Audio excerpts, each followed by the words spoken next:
How to accept message request without replying on Messenger. Hello guys, this is Atticus and welcome back to another tutorial video.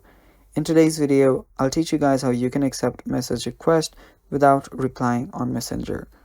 So without any further ado, let's dive right into it.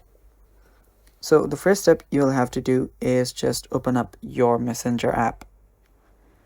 After you open up your Messenger app, on the bottom right corner, you'll find menu.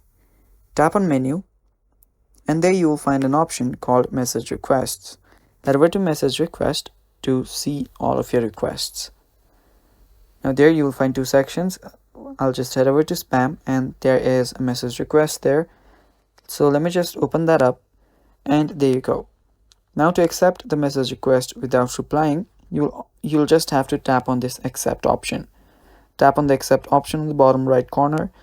If you want to delete this message, you can tap on delete as well. Or if you want to simply block this user completely, you can tap on block.